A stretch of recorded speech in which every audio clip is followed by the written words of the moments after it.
everyone, welcome back to the University of Guelph Arboretum. My name is Michelle and I'm a naturalist intern here at the Arb. And I'm back for another virtual Wednesday noon walk, and today I'm over by the Gosling Wildlife Gardens. Now I have a lot of favorite places here at the Arboretum, but I think this is like right up there as like one of the top favorite places in the Arboretum for me. And that's because the Gosling Wildlife Gardens is designed to showcase folks how with a lot of thoughtful planting and a design, you can create a wildlife haven in your own backyard. So the Gosling Wildlife Gardens goes through a series of different gardens that highlight different landscaping design techniques and natural, native plants that all come together to help support and sustain a lot of wildlife. So let's take a look around what's happening here today in the Gosling Wildlife Gardens. So here we are at the beautiful entrance of the Gosling Wildlife Gardens, and new and exciting to the gardens is interpretive signage. We love interpretive signage. These went up just a month or two ago, so we're really excited to see them go up. They're beautiful, and hopefully folks are out here learning a lot about the gardens.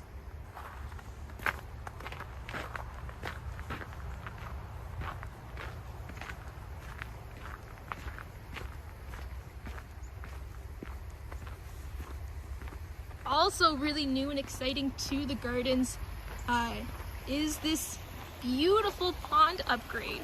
So we've always had a pond in this garden, and it recently got a new, renovation. So it got this lovely waterfall feature put in. It's an awesome place for wildlife to hang out because at any time of year, water is super important for animals and plants, of course. In the winter, a lot of the water is frozen, be it ice or snow, so having a bit of accessible and open water is super beneficial to animals. And animals don't only use aquatic habitats for drinking, so we often think of birds taking baths in ponds, or a squirrel coming by and taking a nice drink from this pond. There's actually a lot of insects that overwinter and reproduce in the water. So insects are incredibly important animals. They are often considered or called the little things that run the world, and that's because insects are super diverse and they fill a lot of roles within an ecosystem. So some of them are predators like dragonflies, others are pollinators like bees, and they can fill so many different roles in an ecosystem that things would collapse without them. So having aquatic habitats in your yard not only benefits animals like birds and squirrels, but also benefits insects, and insects benefit everything really at the end of the day. They fill so many important roles. So this is a lovely feature to have here in the Gosling Wildlife Gardens. At this time of year, we don't see the flowers in bloom. Instead, we see a lot of seed heads. So some plants will throw up their seeds towards the end of the growing season, closer to the end of fall. And this is beneficial to a lot of birds or mammals that might want to come by and snack on those seeds. A really cool aspect that some seeds have is their need for overwintering. So there's a process called stratification, and it's basically a process of getting the seed ready to germinate. And different seeds require different types of stratification. Some don't really require stratification too much at all. But what you find in a lot of times for the plants that throw up seed heads towards the end of the year, they kind of run into this problem of, well, if this seed found, its perfect growing habitat, everything it needed for the seed to survive, this, let's imagine this beautiful open sunny spot, and the seed disperses itself there, but it disperses in the end of fall when it's been produced. If that seed were to start growing at the end of the fall, it'd get a very short growing season. It would, grow for a couple weeks, and then the cold weather would come in and probably kill that little sapling, and that'd be no good. So instead, some seeds that are produced at the end of the growing season require something called a cold stratification. And cold stratification essentially means that the seed has a hard outer layer that won't allow the seed to germinate until it's been weathered away. And it gets weathered away through the cold temperature. So some seeds need to go through a process of cold stratification. So the seed heads come out, let's say end of fall, and they spend the winter in that cold weather that helps ease up the hard exterior. And then come spring, when maybe that seed has dispersed itself into appropriate growing habitat, and the seed's been cold stratified, it can germinate and grow into a beautiful new plant. So at this time of year, we may not be able to see the flowers, but we can enjoy the seed heads, and some of them are really, really pretty, like this one. What's also really lovely about the Gosling Wildlife Gardens is this garden specifically has a very strong focus on pollinators. There is a lot of pollinator friendly plants. And generally speaking, native plants are better for our native pollinators. And that's because insects, they've evolved with our native plants, and they know how to use these native plants. They know which ones they can eat, which ones they're most attracted to for their pollen and nectar. And so by planting native plants, you're able to help the pollinators get the resources they need. And in our pollinator garden here, we've planted flowers that will bloom at different times of year. So it's really lovely if you have everything bloom all at once, but if you're able to strategically get native plants that will blossom at different points of the year, so let's say very early spring bloom and things that will bloom throughout the summer, and even late into the late summer, early fall, you can help pollinators at any time of year. So right at the start of the spring, when things are coming out of their winter dormancy, the pollinators will need a source of pollen and nectar right away. So having early flowering plants is really beneficial. And same goes for at the end of the season, towards the beginning of fall.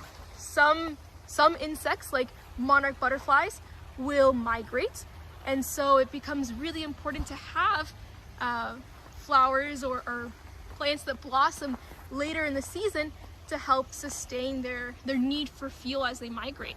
So these are just some aspects of this garden.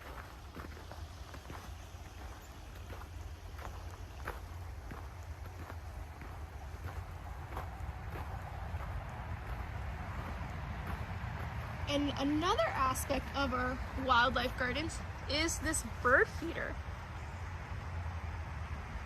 And here on the suet we can see a little downy woodpecker. The downy woodpeckers look very similar to hairy woodpeckers, but they're generally smaller and their beak size is smaller. So that's how we know that's a downy woodpecker.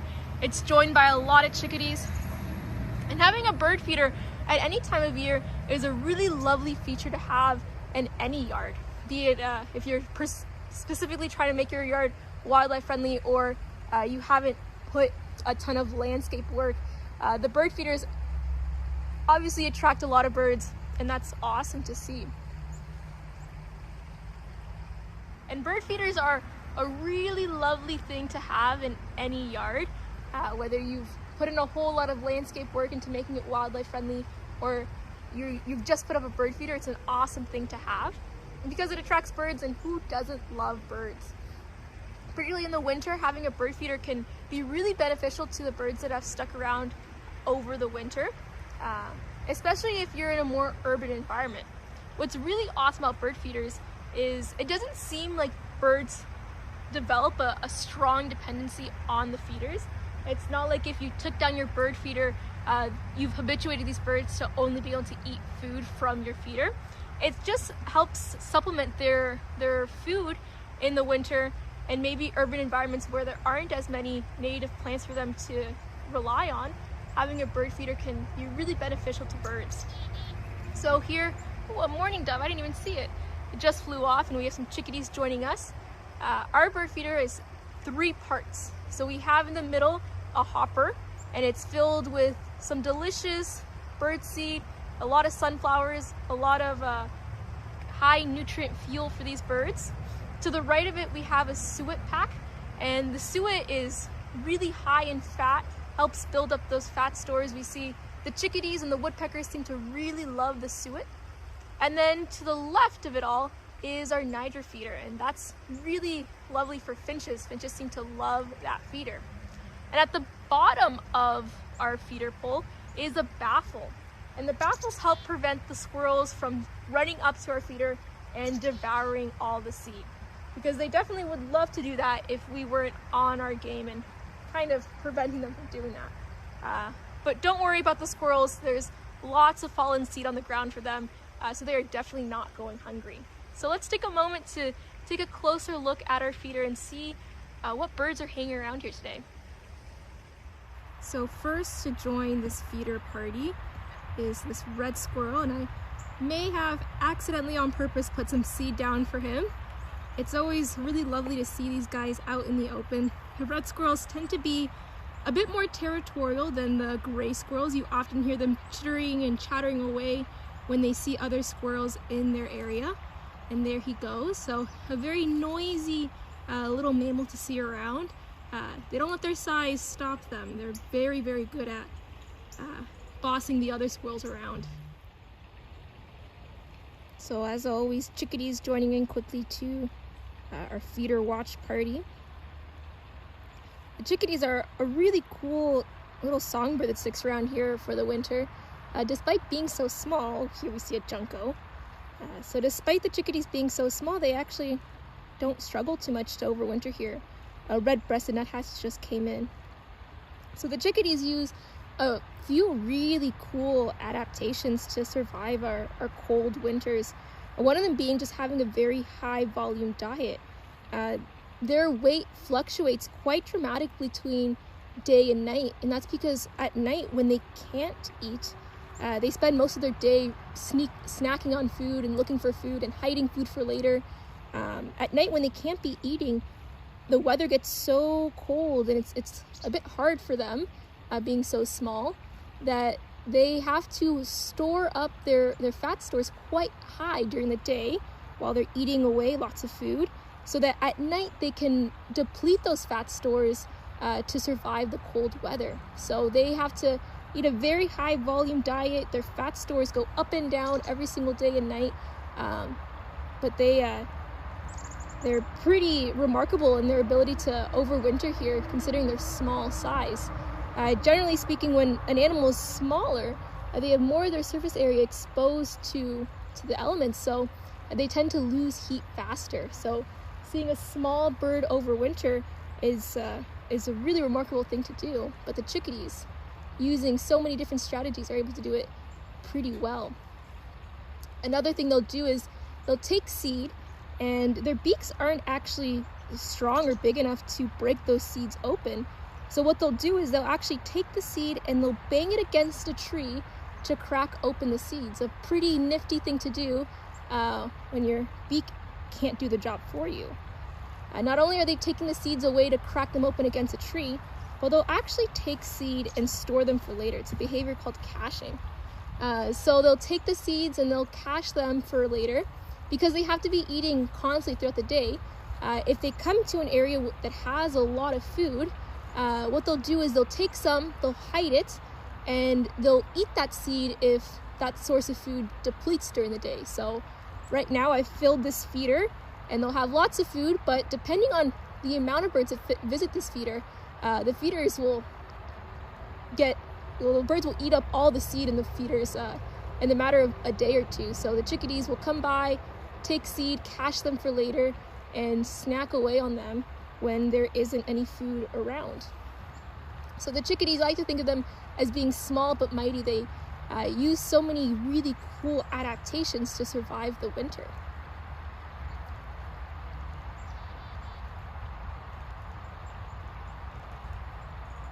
Hopefully you guys can hear them. I can hear them calling. So they're named after the call they make. So they go chickadee-dee-dee-dee-dee, and that's their call. And in the springtime, sometimes you hear them, oddly enough, in the winter singing, but usually you'll hear them singing in the springtime. Their song sounds like they're saying cheeseburger. So a really fun pneumatic to remember their song. They go cheeseburger.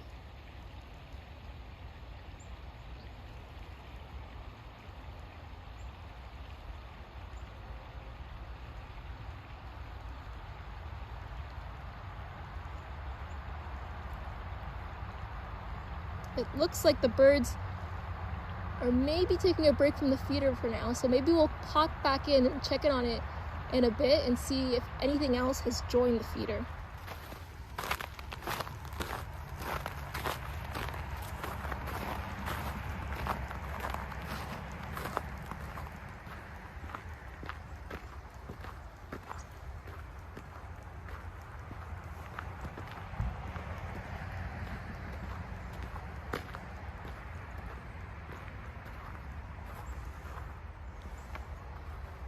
So here we're entering another garden, and just running up that tree is a gray squirrel. Now this is a gray squirrel even though it looks black, and that's because this is a melanistic phase of the eastern gray squirrel. So melanin is the pigment that produces a darker color in our skin, and for the squirrels, a melanistic gray squirrel is a black gray squirrel. So it gets a bit confusing when the name of the squirrel is gray squirrel, but sometimes they're black, but they're the same type of squirrel, the gray ones and the black ones. Entering this garden, we see a same theme of using native plants throughout the garden. And what we also sort of see throughout the gardens is what some folks would consider a more messy upkeep to the gardens. And so oftentimes, end of fall, we have this urge to clean up our gardens and prepare things for the winter.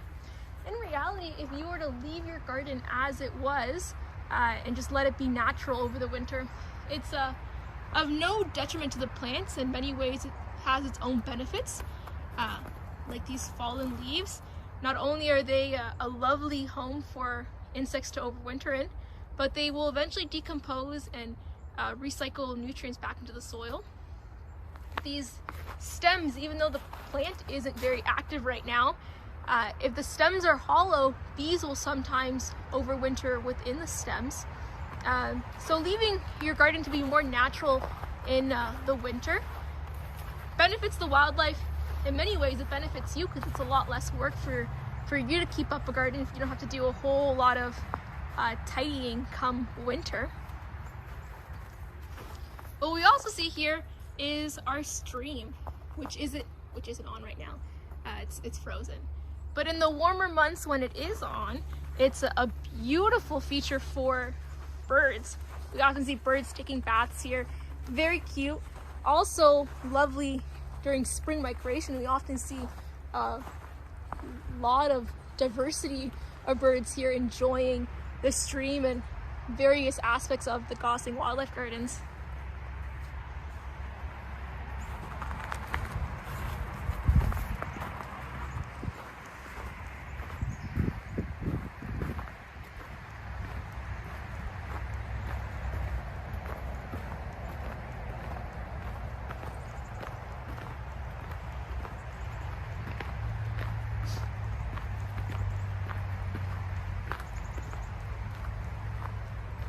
Now we're coming into the permaculture garden.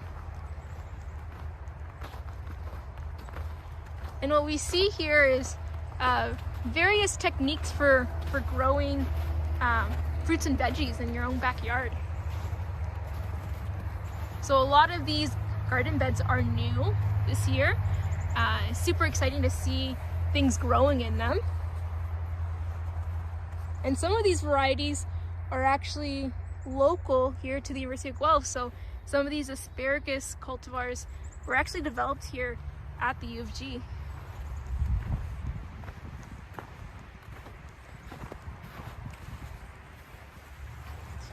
Just veering sort of off the path of the gardens, is another really wildlife friendly feature we see throughout the Arboretum, and it's these nest boxes.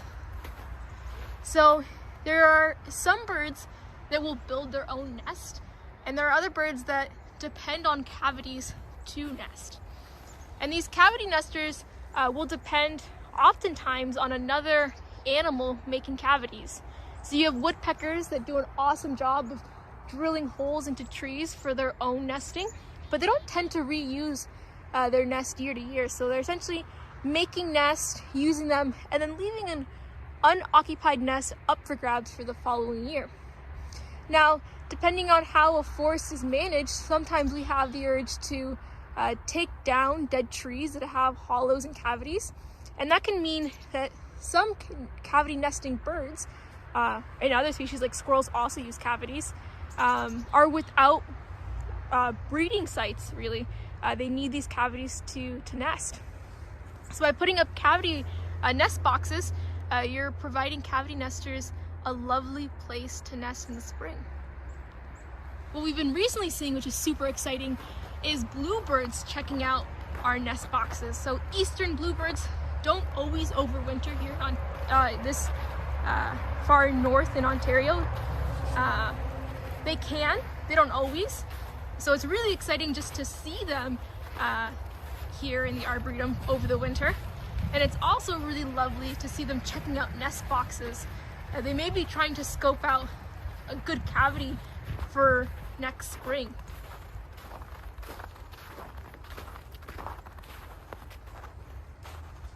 Here are some more really fluffy seed heads, super cute.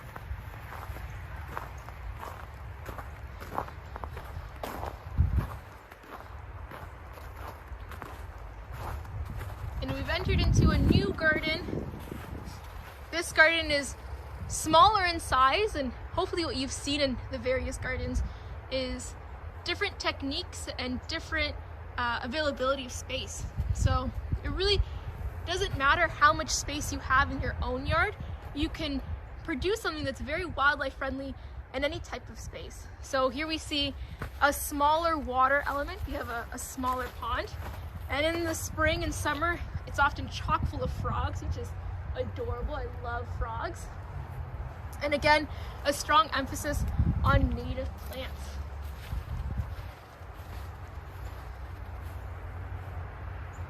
So no matter the size of yard that you have, you can definitely turn it into a very wildlife friendly space.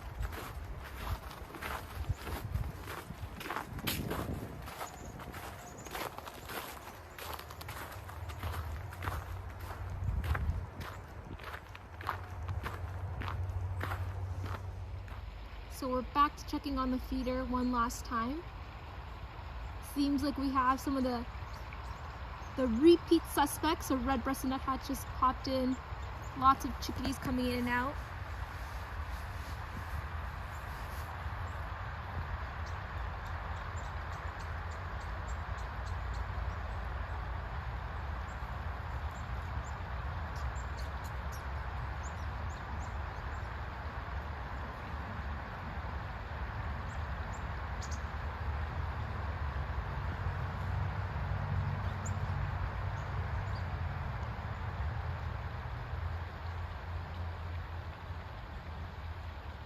The nuthatches have to be one of my favorites.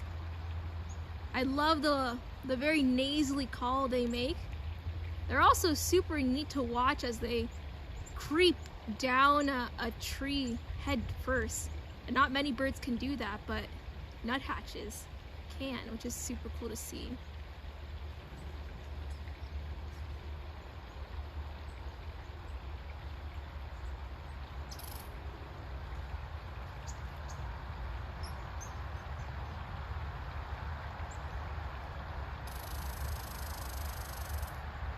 In the background we hear that red squirrel chittering and chattering away.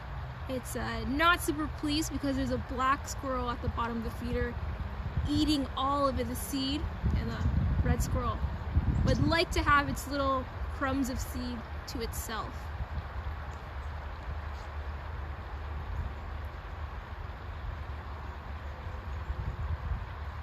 Lots of action at the feeder this morning. So many birds coming in and out. A lot of them are chickadees, but still awesome to see. Who doesn't love a good chickadee?